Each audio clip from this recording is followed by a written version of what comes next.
Hey, uh, thanks for meeting me here. Um, I wanted to tell you about my life and the strange things that I've seen. And before I do, I want you to understand that my actions in the end had reasons. Well, and I have it written down. I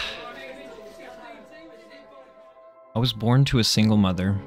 She was only 15 around the time when I was born. She wasn't exactly ready to be a mother. Apparently, my dad was even less ready. His parents ended up sending him to some boarding school so he wouldn't have to be responsible for me and my mother. We were mostly supported by her parents, but otherwise we were completely alone. I started discovering my gift when I was about 5 years old. My grandmother had passed away, and I felt really confused when I walked into the viewing room of the funeral parlor, and I saw Gran sitting in the chair right next to her own casket.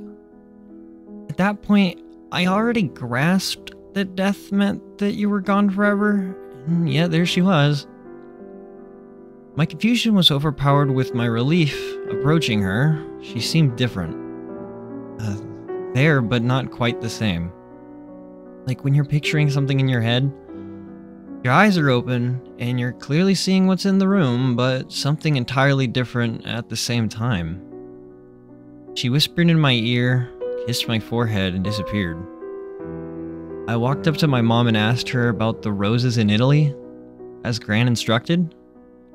To this day, I still don't know what that meant, but it was something important enough to make my mom fall to her knees.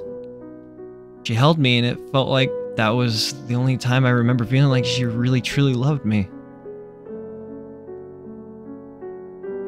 As I grew, my gift became a little more apparent.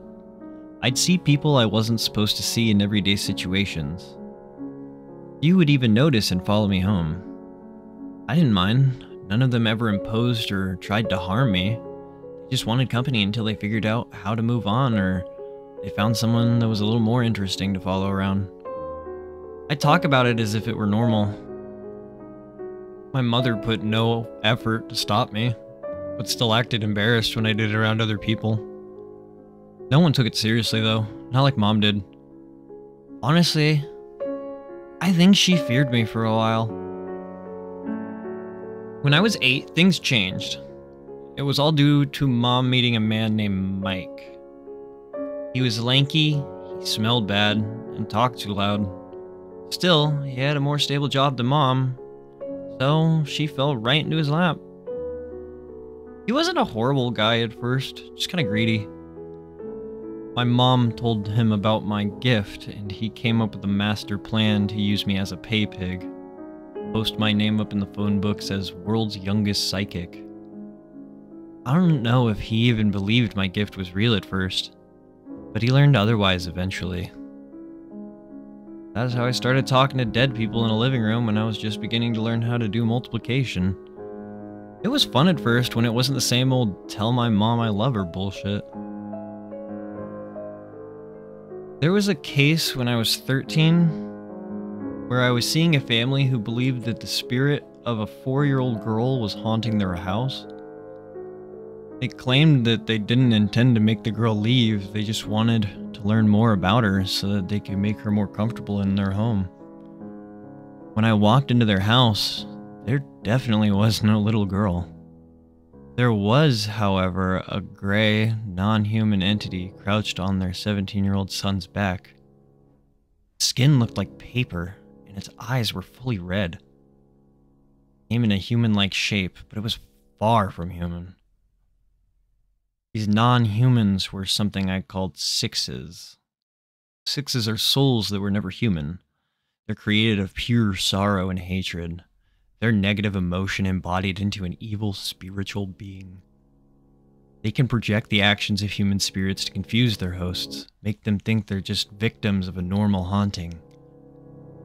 Human souls cannot hurt you unless they're extremely sinister, like Bundy sinister. Sixes, however, can, along with several other non-human entities. They suck every emotion out of you and radiate so much of their own sorrow and hatred until you either kill yourself or commit a crime so horrible that you'll likely get the death penalty. They usually go for evil, corrupt, or just plain miserable people. They were called sixes because you'd usually only last 6 months before you lost it. I think I started resenting my mother when I was 16. I'd gotten tired of the job. Everybody in town knew me. All the kids at school called me a freak. At this point, Mike started to drink away all the money that people had paid me to tell them that their grandmother loved them, or that their dead child was in a better place. He became violent, angry. He hit my mother. She just kind of took it for a while, and she started to blame me. You never would have started talking to fucking Casper, maybe we wouldn't be in this situation. Completely ignoring the fact that he was her boyfriend, not mine. Not long after that, I stopped hitting her, started hitting me. And he did too.